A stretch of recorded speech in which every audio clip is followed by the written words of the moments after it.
इस वीडियो से बच्चे दूर रहें। यह कहानी है 22 वर्षीय मिया स्काडहॉगे स्टीवन की, जो फरवरी 2022 की एक ठंडी रात को अपने दोस्तों के साथ अल्बोर्ग, डेनमार्क में जश्न मनाने के लिए बाहर गई थीं, लेकिन वह फिर कभी घर नहीं लौटी और जांच मिया की लाश के 231 अलग अलग टुकड़े मिले।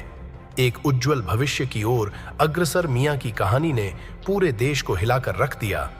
इस वीडियो में हम जानेंगे कि कैसे दुनिया के सबसे सुरक्षित माने जाने वाले देशों में से एक में भी भयानक और अप्रत्याशित घटनाएं हो सकती हैं। तो नमस्कार दोस्तों, स्वागत है आपके अपने YouTube चैनल पर। तो वीडियो शुरू करने से पहले चैनल को सब्सक्राइब जरूर कर लीजिए। तो बढ़ते हैं हमारी वीडियो की ओर। कहानी है 22 वर्षीय मिया स्काडहॉगे स्टीवन की। मिया फरवरी 2022 की ठंडी रात में मिया अल्बोर्ग, डेनमार्क में अपने दोस्तों के साथ जश्न मनाने के लिए बाहर गई, लेकिन वापस घर नहीं लौटी। मिया एक नर्सिंग छात्रा थी। अल्बोर्ग विश्वविद्यालय में उसने अभी अभी अपनी सेमेस्टर परीक्षाएं पूरी की थीं। उसके सामने अपना पूरा जीवन एक नर्स के रूप में, दूसरों की मदद करने के सपने, मॉडलिंग में आकांक्षाएं और एक उज्जवल भविष्य था। दुखद बात यह है कि मिया उस रात कभी भी घर नहीं पहुंची। उसके लापता होने और उसके बाद के भयानक मामले ने डेनमार्क को चौंका दिया और अंतर्राष्ट्रीय सुर्खियां बटोरी। इस मामले ने उजागर किया कि कैसे दुनिया के सबसे सुरक्षित देशों में से एक में भी अप्रत्याशित स्थानों पर बुराई छिपी हो सकती है। मिया को उसके लापता होने के एक सप्ताह बाद 231 टुकड़ों में पाया गया था।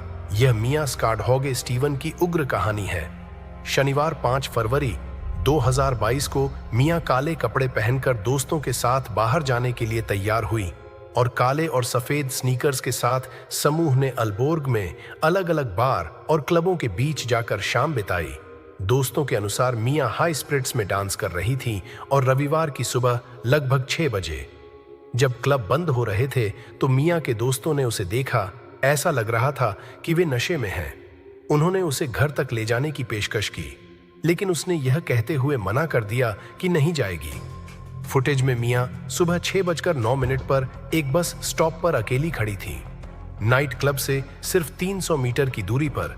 लेकिन सुबह के ठीक 7:35 पर बस स्टॉप पर पहुंचने के लगभग 90 मिनट बाद एक गहरे रंग की कार में बैठते हुए कैमरे ने कैद कर लिया और फिर कभी मिया को जीवित नहीं देखा गया। मिया का जन्म 19 सितंबर 1999 को हुआ था। मिया का अल्बोर्ग में अपनी नर्सिंग की डिग्री पूरी करने और नर्सिंग और मॉडलिंग दोनों में करियर बनाने की ख्वाहिश थी। वह अपने माता पिता के करीब थी और वे अक्सर अपना खाली समय एक साथ लंबी पैदल यात्रा में संगीत सुनते हुए या अपने विभिन्न विचारों के बारे में बात करते हुए बिताती थी। मिया ने महामारी लॉकडाउन के दौरान अपनी डिग्री पूरी की थी। जब 2022 की सर्दियों में महामारी प्रतिबंध हटा दिए गए तो वह 7वें आसमान पर थी। वह अपने सर्वश्रेष्ठ के साथ जश्न मनाने के लिए इंतजार नहीं कर सकती थी, लेकिन पहली बार जब वह लॉकडाउन के बाद पार्टी करने गई तो वह गायब हो गई। जब मिया रविवार को घर लौटने या कॉल का जवाब देने में विफल रही तो उसके परिवार को चिंता हुई। शुरू में उन्होंने उसके प्रेमी को फोन किया, लेकिन उसने पूरे दिन मिया से बात नहीं की। उसकी मां ने उसके लापता होने की रिपोर्ट दर्ज करने के लिए पुलिस से संपर्क किया। कानून प्रवर्तन ने तुरंत जांच शुरू की और मिया के दोस्तों से उसके अंतिम झांक ठिकाने के बारे में साक्षात्कार किया। समुदाय एकजुट हो गया। खोज प्रयासों के दौरान मिया के परिवार और दोस्तों ने उसकी तस्वीर और विवरण सोशल मीडिया पर पोस्ट किया। किसी भी जानकारी की तलाश में सैकड़ों स्थानीय निवासियों ने सुझाव मांगे और उत्तरी डेनमार्क क्षेत्र से वीडियो फुटेज प्रदान किए। अल्बोर्ग के लिए एक युवा महिला का गायब होना बेहद असामान्य था, जो एक प्रसिद्ध शहर है। अपनी सुरक्षा के लिए और मामले ने लोगों का ध्यान कई दिनों तक खींचा। जासूसों ने उस रात के सुरक्षा कैमरे के फुटेज और सेल फोन वीडियो के घंटों की जांच की। आखिरकार उन्होंने मिया की रविवार की सुबह काले वॉक्सवैगन गोल्फ में चढ़ने की महत्वपूर्ण लेकिन चिंताजनक छवियों की पहचान की। मिया बस का इंतजार कर रही थी। जब गोल्फ उसके पास रुकी, मिया नशे में धुत थकी हुई और ठंडी होकर घर जाने की पेशकश की और कार में बैठ गई। शुक्र है कि विशिष्ट बोल्ड लाइसेंस प्लेट ने जांचकर्ताओं को 9 फरवरी को गोल्फ के मालिक का पता लगाने की अनुमति दी। मिया के लापता होने के सिर्फ 4 दिन बाद पुलिस ने मामले के संबंध में 2 लोगों को गिरफ्तार किया। दोनों के पास प्रतिरूपण सहित छोटे अपराध का इतिहास था। फुटबॉल खेल के दौरान पुलिस अधिकारियों ने एक को तो रिहा कर दिया, लेकिन दूसरे 36 वर्षीय इलेक्ट्रीशियन थॉमस थॉम्पसन को अगले दिन हिरासत में ले लिया गया। 10 फरवरी एक दुखद समाचार आया जिसे कोई भी सुनना नहीं चाहता था। विशेष रूप से प्रशिक्षित कुत्तों का उपयोग करके जासूसों ने एक जंगली इलाके में मानव अवशेषों की खोज की, लेकिन जो भयानक मामला सामने आए वे किसी के डर से परे थे। मियां के शरीर को 200 अलग अलग टुकड़ों में जंगल के फर्श पर बिखेर दिया गया था। कुछ हिस्सों को उथली कब्रों में दफना दिया गया था और अन्य को अपराध की क्रूरता से कभी बरामद नहीं किया गया था। सभी लोग स्तब्ध थे कि दुनिया के सबसे सुरक्षित देशों में से एक में इतना भयावह कुछ कैसे हो सकता है, और इस अकल्पनीय कृत्य के लिए कथित रूप से जिम्मेदार व्यक्ति कौन था। मियां का भयावह मामला और भी अधिक घृणित होने वाला था और थॉमस थॉम्पसन को डेनमार्क के सबसे भ्रष्ट राक्षसों में से एक के रूप में प्रकट किया जाएगा। जांच में थॉम्पसन की कार से मियां के अंतिम घंटों के जीपीएस डेटा की एक भयावह तस्वीर सामने आने लगी, जिसे उसने निष्क्रिय करने का प्रयास किया था, जिससे पुलिस को उस रात उसकी गतिविधियों को फिर से बनाने में मदद मिली। अभियोजकों का मानना था कि थॉम्पसन एक पीड़ित की तलाश में सड़कों पर घूम रहा था। वह बस स्टॉप पे मियां के पास पहुंचा, एक बार रुका, लेकिन जब उसने सवारी से इनकार कर दिया तो वह चला गया। 1.5 घंटे बाद मियां अभी भी ठंड में इंतजार कर रही थी। इस बार वह लौटा और मियां को कार में बैठा लिया।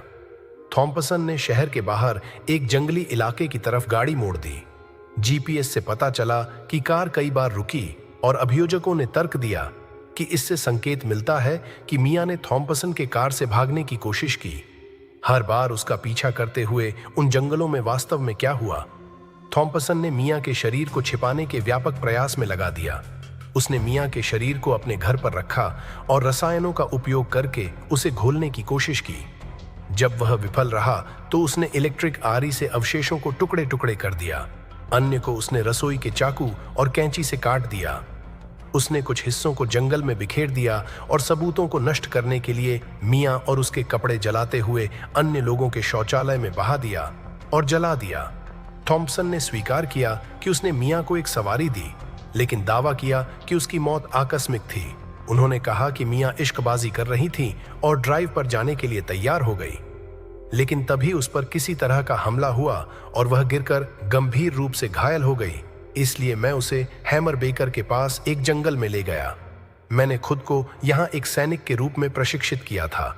उसने दावा किया कि मियां ने बाद में गलती से अपने हैंडबैग के पट्टे से अपना गला घोंट लिया था।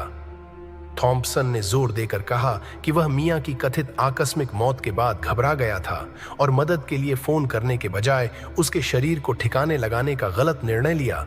उसने शरीर के टुकड़े करने और अवशेषों को छिपाने की बात स्वीकार की, लेकिन जानबूझकर मियां को मारने से इनकार किया गया। ये स्पष्टीकरण जांचकर्ताओं और अभियोजकों के लिए खोखले थे। हिंसक हमले के सबूत स्पष्ट थे। अपराध को छुपाने के लिए थॉम्पसन के विस्तृत प्रयास शायद ही किसी दुर्घटना से निपटने वाले किसी व्यक्ति के कार्यों की तरह लग रहे थे। सबसे हानिकारक तथ्य यह था कि थॉम्पसन ने अपनी सैन्य प्राथमिक चिकित्सा के बावजूद प्रशिक्षण ने मियां की मदद करने या चिकित्सा सहायता बुलाने का कोई प्रयास नहीं किया। इसके बजाय उसने तुरंत सुनियोजित तरीके से सबूत नष्ट करना शुरू कर दिया। हालांकि जब प्रोयूटर मैट बेंडिक्स ने उससे पूछा कि उसने कभी अधिकारियों को फोन क्यों नहीं किया, तो उसने कहा कि मुझे ऐसा लगा जैसे मेरे पास सब कुछ नियंत्रण में है। हाँ, एक बेहोश व्यक्ति को ले जाना, घर जाकर उसे 231 टुकड़ों में काटना अनुशंसित कार्रवाई है। थॉम्पसन ने खुद मियां की हत्या से इनकार करना जारी रखा, केवल इस बात पर सहमति व्यक्त की कि उसने अपने अवशेषों का अनुचित तरीके से निपटान किया था। जून 2023 में सभी सबूतों को सुनने के बाद अदालत ने थॉमस थॉम्पसन को मियां सेंट की हत्या का दोषी पाया। मियां की इस दर्दनाक और खौफनाक कहानी ने हम सभी को याद दिलाया कि बुराई कहीं भी छिपी हो सकती है। उसकी इस त्रासदी ने डेनमार्क और पूरी दुनिया को झकझोर कर रख दिया। मियां एक हंसमुख और जीवन से भरी हुई युवा थी, जो दूसरों की मदद करने और अपने सपनों को साकार करने के लिए जी रही थी। उसकी असामयिक मौत हम सभी के लिए एक चेतावनी है कि सतर्क रहें और सुरक्षित रहें। अगर आपको यह वीडियो पसंद आया और इससे कुछ सीखने को मिला तो इसे लाइक और शेयर करें और ऐसी ही अन्य कहानियों के लिए हमारे चैनल को सब्सक्राइब करना न भूलें।